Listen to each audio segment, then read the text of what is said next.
Monsieur Kartazer, bonjour. Bonjour. Je vous remercie de nous recevoir dans vos locaux. Ambassadeur un temps, vous êtes désormais député européen depuis juin 2024. Ceci fut une première pour votre parti ADR, qui est également désormais la quatrième force politique à la Chambre des députés avec 5 députés. À Strasbourg, vous siégez dans l'ECR, les conservateurs européens, qui comprend des formations politiques telles que Vox, parti espagnol, le PiS polonais ou le parti Reconquête d'Éric Zemmour, ou anciennement les conservateurs britanniques et fut un temps l'AfD. Voulez-vous ajouter quelque chose? Oui, je voudrais vous dire que Vox ne fait plus partie de ce groupe. Il est parti dans un autre groupe au Parlement européen. L'AfD non plus. Il y a eu pendant un certain temps un petit parti allemand, mais qui n'existe plus, qui faisait partie de notre groupe. Il y avait aussi un autre groupe que vous aviez nommé qui ne fait plus non plus partie de notre groupe, mais en fait, c'est assez normal au Parlement européen. Ces groupes se constituent de façon assez flexible, tout à fait au début des législatures. Et en fait, ils se constituent pour avoir un nombre assez important de postes présidents ou de vice-présidents de commissions parlementaires. Donc, c'est surtout au début que cela est important pour que les différents groupes puissent compter sur un nombre assez élevé de membres. Mais au cours de la législature, cela ne joue pas le même rôle et donc il y a une certaine flexibilité en ce qui concerne la composition des groupes.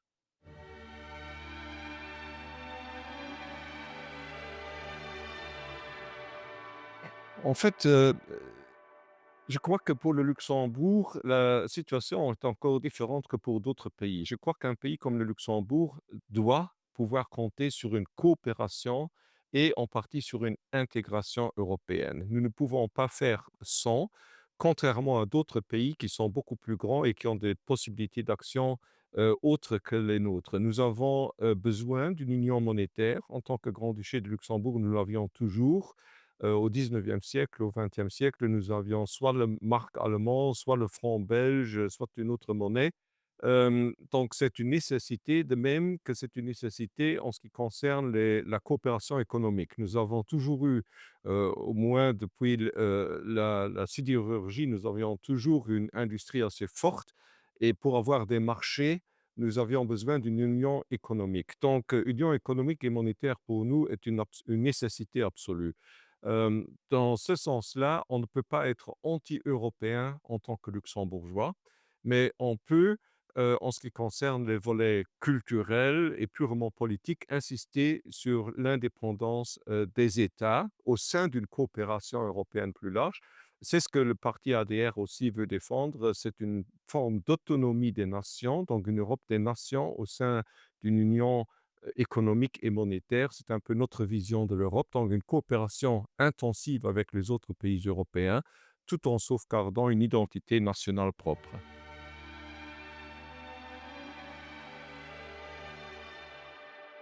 Il faut, il faut avoir une vision claire de ce que l'Europe peut être. Elle peut être une force économique très forte, elle peut avoir ce qu'on appelle en anglais une influence de soft power, mais elle n'est pas une puissance militaire, du moins jusqu'à maintenant. Donc, et cela a des raisons qui sont en fait, non pas éphémères, mais qui sont ancrées dans les traditions différentes des différents États européens. Parce que vous n'avez pas la même analyse, par exemple, du Proche-Orient en France ou en Allemagne. Donc il y a des différences fondamentales, il n'y a pas de gouvernement unique avec une vision unique. On ne peut donc pas, sur tous les sujets, avoir une même approche. C'est une faiblesse de l'Europe, ça peut aussi être une force de l'Europe, donc ça dépend un petit peu du point de vue qu'on veut adopter. Maintenant, ce qui est important, c'est qu'un pays comme le Luxembourg ne soit pas entraîné dans des conflits qui ne sont pas les siens. Et lorsqu'on abandonne le principe de l'unanimité, cela peut très bien se passer. Bien sûr, il y a peut-être une pression internationale qui peut amener les Européens à se dire il faut avoir plus d'unité. Mais là, il faut alors discuter des modalités du veto. Parce que vous avez raison, il y a les États-Unis, il y a la Russie, il y a la Chine, l'Inde demain, et l'Europe ne pèse pas beaucoup. Alors, il faudrait peut-être trouver des modalités en ce qui concerne le veto, un opt-out en politique étrangère ou en politique de sécurité axé sur un conflit ou une question particulière.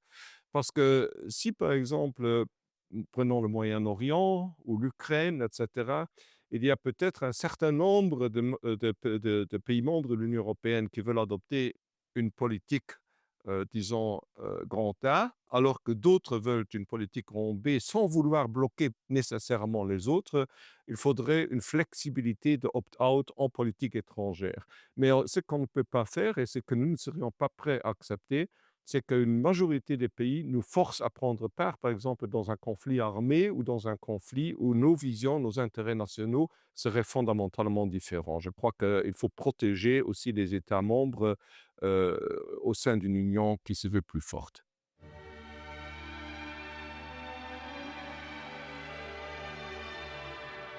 Bah, c'était une bonne chose parce que l'OTAN a quand même, contribué surtout au cours de la guerre froide à un équilibre, des forces en Europe et par cela, elle a bien sûr aussi contribué à maintenir la paix. Mais maintenant le pacte de Varsovie n'existe plus, les choses ont changé en Europe de l'Est. Maintenant, il y a une certaine peur que je ne partage pas, je dois le dire, mais il y a une certaine peur en Europe d'une possible évolution russe vers plus peut-être une politique plus agressive de la part de la Russie. Donc, il y a aussi une volonté de maintenir l'OTAN et de maintenir une certaine capacité de défense. Donc tout cela, ce sont des évolutions que nous voyons, mais je crois que l'OTAN, si elle veut avoir un avenir, doit pouvoir s'adapter à la nouvelle donne. Les Américains vont s'intéresser plus à l'Asie, nous le savons tous, ils le disent eux-mêmes. Donc les Européens, plus que par le passé, doivent pouvoir se défendre. Il faut donc pouvoir envisager une coopération militaire plus intensive entre les États membres de l'Union européenne et peut-être encore d'autres États européens. Mais mon souci dans cette évolution-là est d'abord, bien sûr, de protéger les États membres. Comme je vous l'ai dit, je ne veux pas que le Luxembourg soit entraîné dans des conflits qui ne sont pas les siens, même dans l'hypothèse d'une union de défense. Mais il faut faire simplement attention à ce que cette nouvelle Europe de la défense ne se transforme pas elle-même en une menace pour d'autres.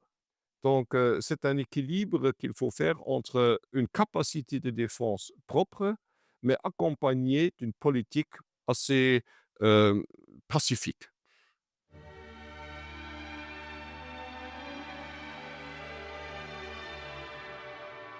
Schengen doit surtout survivre. Et pour pouvoir survivre, il faut renforcer les frontières extérieures. Il faut que les frontières extérieures soient conçues de façon telle qu'une immigration illégale ou irrégulière ne soit plus possible.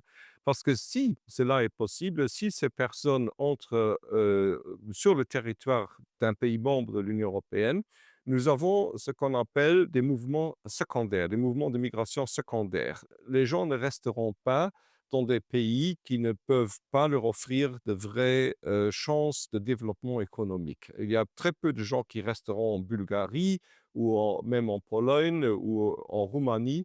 Les gens voudraient s'installer surtout en Allemagne, en France, dans les pays du Benelux. Et cela cause donc des courants migratoires et lorsqu'on a ces courants migratoires, les États tendront à renforcer le contrôle des frontières intérieures. Donc la solution réside dans une sécurisation des frontières extérieures. Schengen est un système qui est pour le Luxembourg extrêmement précieux.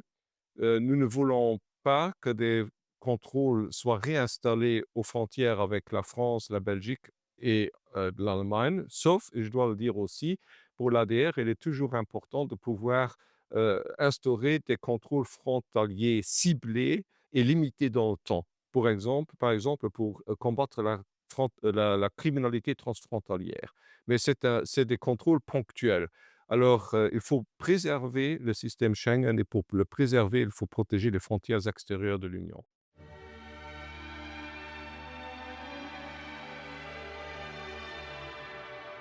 Je ne sais pas s'il y aura vraiment ce défi migratoire. Le défi réel réside dans le développement économique de l'Afrique. C'est ça, en fait, ce qu'on doit faire, ce qu'on aurait dû faire depuis longtemps. Il faut changer la mentalité qui consiste en donnant une aide à la coopération. Une coopération, qui est plutôt, heu, une forme parfois d'approche néocolonialiste par rapport aux États africains. Mais il faut avoir une vraie approche économique en ce qui concerne l'Afrique.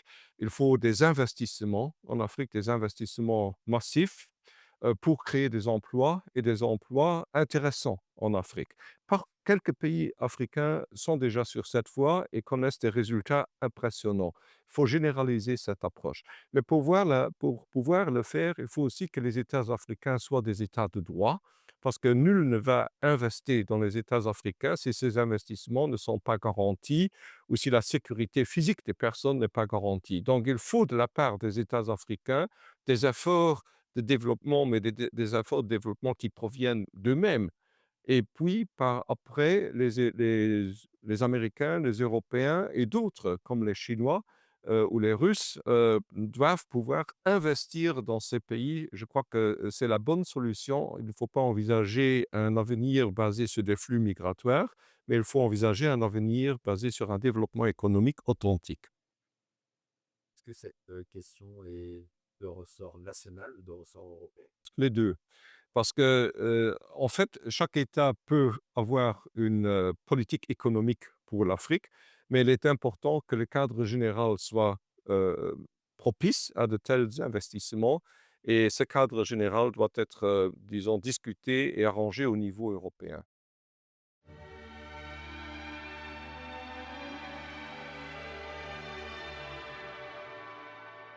Bon, d'abord, je dois saluer le voyage de monsieur Bettel au Moyen-Orient. On dit souvent qu'il n'y a pas de politique étrangère, luxembourgeoise.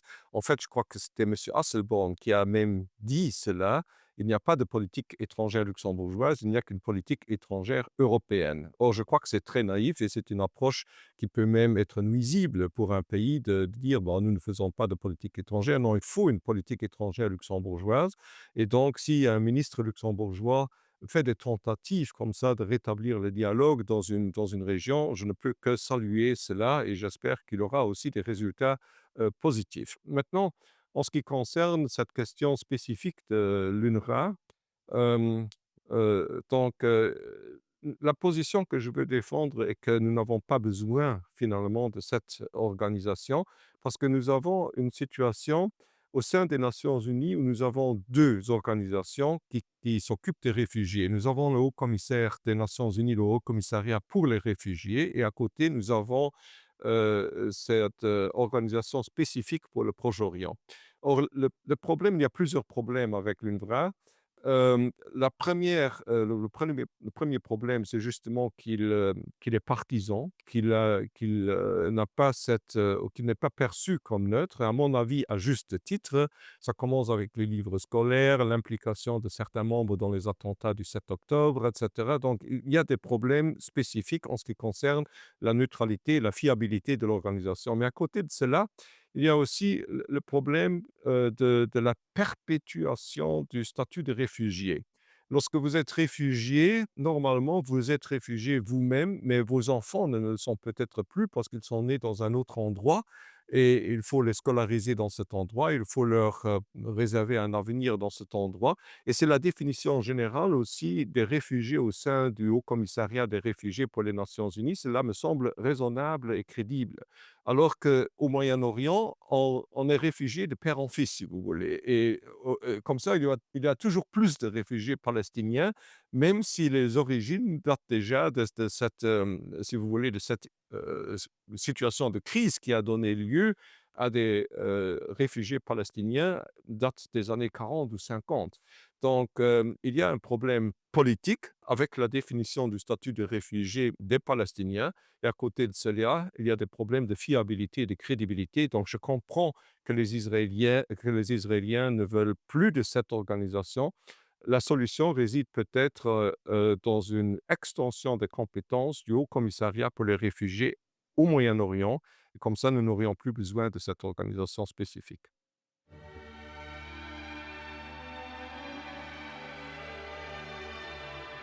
Je crois que, il ne faut pas raisonner dans toutes ces situations de conflit en des termes, disons, qui excluent la possibilité d'un dialogue. Si on parle d'un choc des civilisations, cela sert un certain agenda politique, si vous voulez, mais c'est un agenda que je crois ne pas être le meilleur pour approcher une situation de conflit. Ce qu'il faut pour le Moyen-Orient, c'est une solution de paix négociée.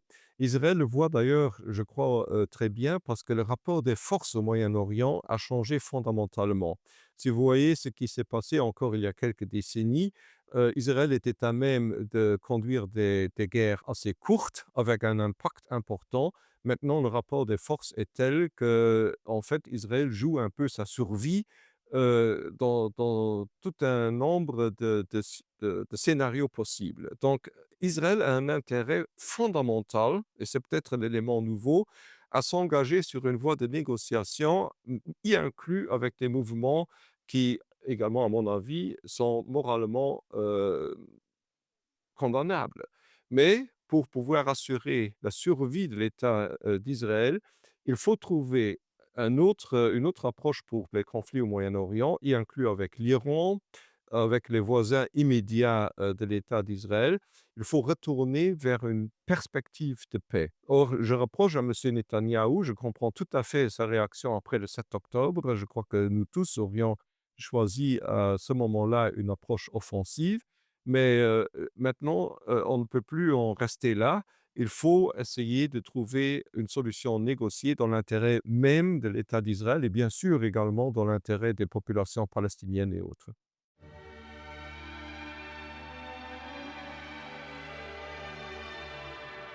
Mais ce sont bien sûr, puisque quand même les États-Unis restent la première puissance mondiale pour le moment, en attendant que peut-être la Chine ou d'autres, viennent, les relayer. Mais, ce sont des élections qui auront des répercussions extrêmement importantes. Si monsieur Trump était élu, je crois que, nous aurions une amélioration rapide en ce qui concerne les relations avec la Russie, ce que je saluerais. Il y aurait également des implications positives, à mon avis, sur les libertés individuelles, parce que le Parti républicain, par exemple, s'engage beaucoup plus pour la liberté de la parole, par exemple, que le Parti démocrate, qui a quand même une approche plus restrictive.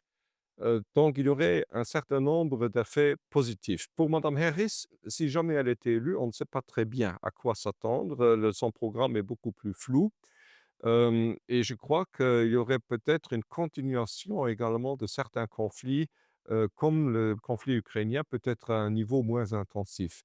Mais il est un fait que les élections aux États-Unis auront un impact déterminant, sur le reste du monde. Donc et moi personnellement, je ne veux pas le cracher, mais moi j'espère que monsieur Trump sera réélu.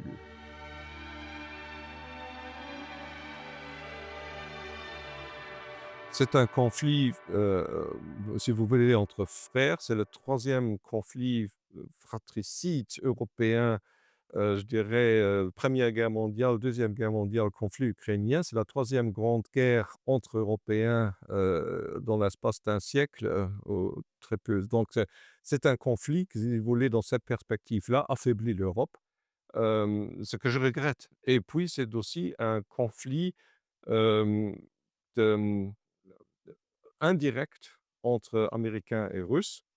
Les Américains avaient très clairement cette, vue sur l'expansion de l'OTAN jusqu'à la frontière, pratiquement jusqu'à Moscou. C'était une vision néocon, comme on dit aux États-Unis, qui a été largement publiée et commentée au cours des années qui précédaient cette guerre, qui a été préparée de longue date, y compris par la révolution, de 2014 à Kiev, et qui a finalement échoué, qui a mené, d'abord à une guerre civile en Ukraine, il ne faut pas l'oublier, un nationalisme exacerbé en Ukraine et puis finalement à cette intervention russe. Les responsabilités pour ce conflit ne résident donc pas exclusivement du côté russe. Certes, l'invasion du, 24 février 22 était une violation du droit international, clairement, qu'il faut condamner, mais auparavant, les puissances occidentales ont quand même mené une politique qui leur a donné une très grande co-responsabilité dans la genèse de ce conflit. Les accords de Minsk qui n'ont pas été respectés, l'extension de l'OTAN, etc. Donc, je crois que nous devons nous résoudre finalement à ne pas continuer cette propagande qui culpabilise uniquement les Russes, mais il faut dire que oui, nous aussi, en tant qu'Occidentaux, nous avons contribué à la détérioration de la situation en Ukraine. Et donc, nous devons chercher ensemble avec les Russes un arrangement dans l'intérêt de l'Ukraine pour pouvoir mettre un terme à cette guerre.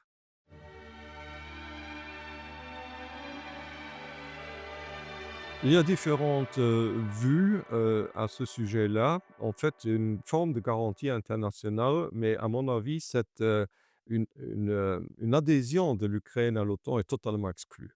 Donc, je voudrais être, très clair là-dessus. Je crois que l'Ukraine doit être neutre et que cette neutralité doit être garantie, par les États-Unis, par la Russie, par les États membres de l'Union européenne également, par beaucoup d'États qui, ensemble, chercheraient à préserver l'Ukraine d'être de nouveau, d'une façon ou d'une autre, attirée dans un conflit. Donc il faut une solution internationale, une responsabilité partagée pour l'avenir de l'Ukraine, mais une adhésion de l'OTAN me semble inacceptable.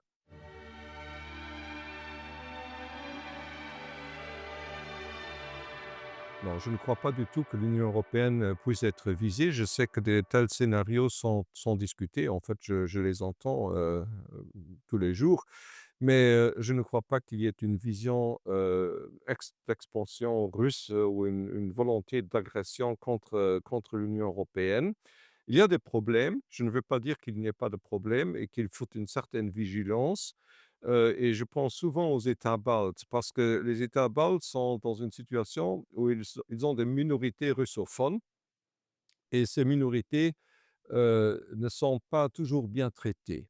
Donc il faut dire qu'il y a quand même un nationalisme assez fort dans les États baltes et une politique parfois, très répressive, à mon avis, envers les minorités russophones et cela peut créer, des conflits avec la Russie ou la Russie blanche éventuellement. Je ne sais pas très bien quelle est son attitude là-dessus. Mais en tout cas, il faut dire à nos amis baltes que, les problèmes internes, doivent être résolus de façon telle qu'il ne peut pas y avoir un conflit avec la Russie. À mon avis, la Russie ne cherche pas ce conflit, je dois le dire aussi, et la Russie n'a pas intérêt à poursuivre une politique qui est également difficile pour elle-même. Mais il faut essayer de notre côté aussi, d'être, d'avoir une sagesse suffisante pour essayer de prévenir d'éventuels conflits avec le voisin russe.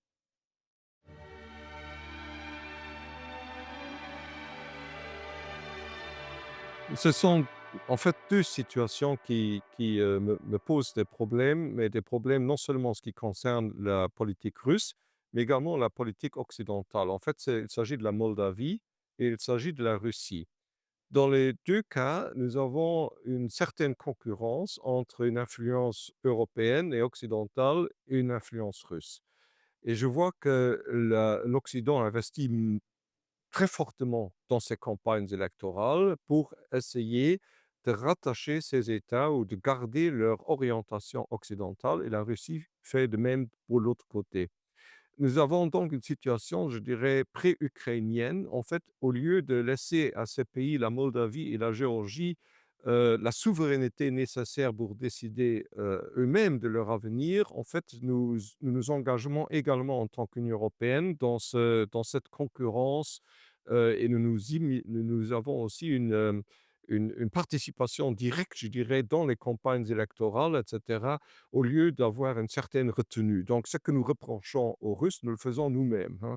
Et à mon avis, il faut laisser et la Moldavie et la Russie tranquilles et les soutenir dans leur développement économique, les soutenir également dans leur indépendance, les aider à se développer, à trouver ou à renforcer leur identité nationale et c'est difficile parce que l'Union soviétique vient seulement de s'écrouler il y a 3 ou 4 décennies maintenant, donc c'est encore assez récent.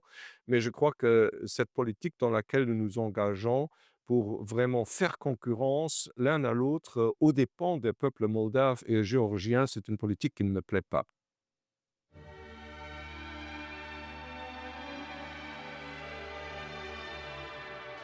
En fait, je ne crois pas qu'il faille, pour le moment au moins, demander à ce que le luxembourgeois devienne une langue officielle. Ce n'est pas mon but, parce que je crois que ce n'est pas vraiment nécessaire. Mais ce qu'il faut, et je crois que, parce que aussi c'est justifié par rapport à d'autres langues comme, le letton, l'estonien, le lituanien, le maltais et cetera. Le luxembourgeois est la seule langue nationale d'un pays membre de l'Union européenne qui n'ait pas de statut au niveau européen, qui n'est pas reconnu. Et je crois qu'il faut changer cela. Il faut changer, il faut donner une certaine visibilité aux luxembourgeois, à la langue luxembourgeoise, parce que même au Parlement européen, je crois qu'il serait normal dans cet ensemble où toutes les langues européennes nationales sont quand même représentées, visibles, que le luxembourgeois fasse partie de cette famille de langues européennes qu'on puisse utiliser au sein de débats, par exemple, en séance plénière. Ce n'est pas encore le cas. Et là, je crois que c'est discriminatoire par rapport à d'autres langues et petites langues en Europe, c'est discriminatoire. Par contre, la question de la langue officielle, se pose autrement au Luxembourg parce que toutes nos lois, en fait, presque toutes, mais en fait toutes, sont en français. Et nous n'avons pas développé jusqu'à présent, heu, dans la langue luxembourgeoise, parce que ce n'était pas vraiment nécessaire jusqu'à présent, un vocabulaire juridique fiable. Parce qu'il faut un vocabulaire juridique doit être fiable, surtout devant les tribunaux et cetera, et nous ne l'avons pas fait. Donc moi, je plaide plutôt pour, faire des efforts dans le développement de notre langue, avant peut-être de penser à une officialisation au sein des institutions européennes. Mais ce que j'aimerais, c'est un renforcement, de la langue luxembourgeoise, notamment dans les débats et dans son emploi oral au sein des institutions européennes.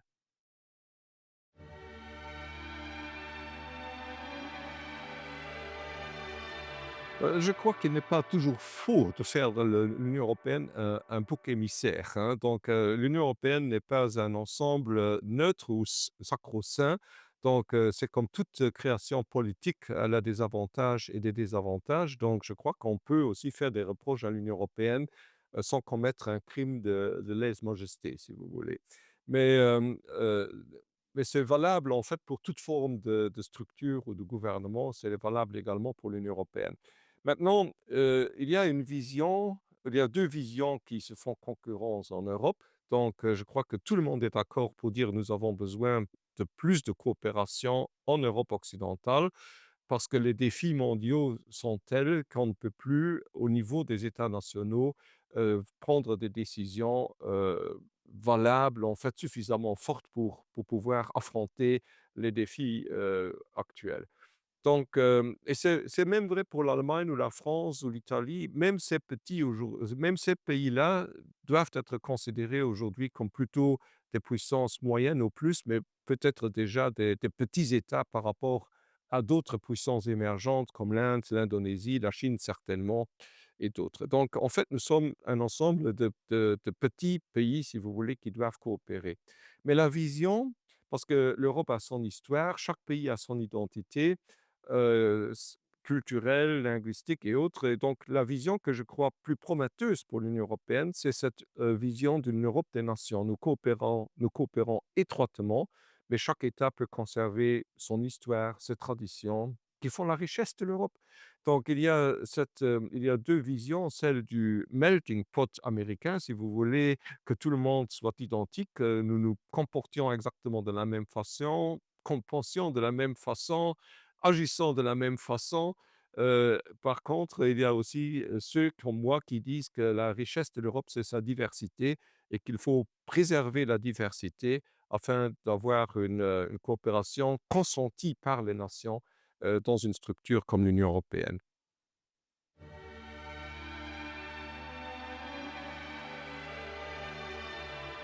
Non, non, non, parce que, c'était d'ailleurs ce parti-là que vous aviez, nommé tout à l'heure. Le parti Reconquête n'est pas non plus dans le CR, mais Marion Maréchal, avec quelques députés français, est dans notre groupe, mais madame Knafo, par exemple, n'est pas dans notre groupe.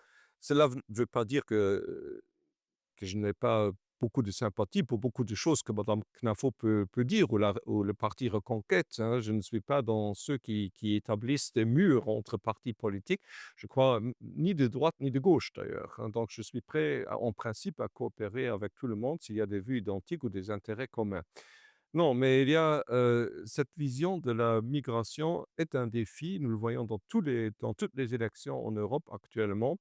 Le parti ADR a une position assez claire dans ce domaine-là. Nous voulons une immigration légale parce que nous avons en tant qu'Europe, bien sûr, besoin d'une immigration. Bien sûr, il y a des gens qui veulent venir travailler en Europe de façon tout à fait légale et nous sommes absolument ouverts. Ce que nous ne voulons pas, c'est une immigration illégale ou irrégulière. Donc, je crois que c'est une argumentation en ligne avec ce que nous appelons l'état de droit. Nous avons des lois, y compris en ce qui concerne la migration, et ces lois doivent être observées. Donc, c'est cela notre but. Maintenant, si on dit oui, mais nous avons un problème démographique, etc., en tant qu'Européens, nous avons besoin d'une immigration à cause de cela. Non, parce que là, notre réponse est quand même différente. Là, notre réponse est faites une bonne politique familiale et nous n'aurons plus ce problème-là. Donc, si vous voulez, l'argument démographique pour nous ne porte pas. Nous répondons avec la politique familiale. Mais en ce qui concerne l'immigration, nous disons nous ne sommes pas contre tant qu'elle est légale et tant qu'elle correspond aux besoins de notre marché de l'emploi, par exemple, il n'y a aucun problème.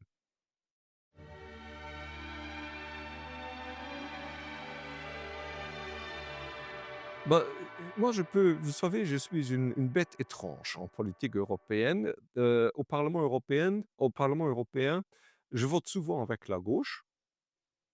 Je signe des, des documents qui viennent des socialistes. Je l'ai encore fait récemment sur une question budgétaire. Et je n'ai aucun problème à signer aussi des documents, si je suis d'accord, provenant de l'AfD. Hem, donc, si vous voulez vérifier tout ce que j'ai signé et co-signé au cours des quelques mois où je suis là, vous verrez que je n'ai aucun problème, ni de coopération avec la gauche, ni de coopération avec la droite, si je crois que les arguments sont bons et que leur démarche est justifiée. Je suis quelqu'un qui est totalement contre les cordons sanitaires. Tous les députés dans les parlements nationaux ou au Parlement européen ont un mandat, ils ont été élus par des gens pour défendre leurs intérêts. Je les respecte, je suis prêt à leur parler, à coopérer avec eux, à trouver des intérêts communs avec tout le monde, y compris l'extrême gauche, si vous voulez, ou la gauche et la droite. Donc, vous vous adressez à quelqu'un qui n'a pas de cordon sanitaire.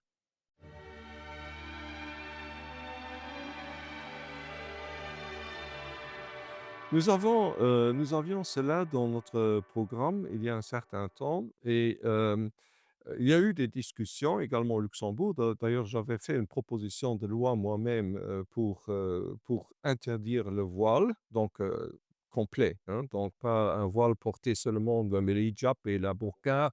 Oui, oui, parce qu'il y a des voiles aussi, qui ont une tradition, par exemple dans l'Église catholique, en couvrant les cheveux et cetera. Donc il faut mais nous parlons ici d'une dissimulation du visage qui ne permet pas de reconnaître, la personne en fait. Oui, la burqa ou le hidjab, je crois que ou je ne sais plus comment ces différents, vêtements s'appellent. Mais, aussi pour respect pour la femme et cetera. Donc nous avions des discussions autour d'un très grand nombre d'arguments et il y a eu un jugement de la Cour européenne des droits de l'homme qui est intéressant parce qu'il dit que dans l'intérêt du vivre ensemble, il faut pouvoir reconnaître le visage de quelqu'un. Et finalement, nous en avons discuté, nous avons retenu aussi cette argumentation-là. Nous avons dit: «Il faut l'interdire parce que, il faut pour pouvoir vivre ensemble, il faut pouvoir voir le visage, l'expression du visage, c'est une façon de respecter, l'interlocuteur et cetera». Donc en fait, oui, cette argumentation de la Cour européenne des droits de l'homme nous a convaincus, nous l'avons adoptée au sein de notre parti. Le gouvernement n'a pas suivi cette voie à l'époque ils ont interdit cette dissimulation du visage seulement dans certains endroits. Par exemple, si une femme entre dans une administration publique, pour pouvoir reconnaître, là, c'est interdit. Mais en réalité, c'est une situation dans laquelle nous trouvons maintenant qu'en en réalité, ce n'est pas interdit et il n'y a pas de ligne claire et stricte. Donc c'était une faiblesse du gouvernement de l'époque de ne pas, se joindre à la position de l'ADR et d'avoir une ligne claire. Et nous avons une ligne claire et ce que Maximilien Dvaroshilo vous a dit est quelque chose que j'approuve.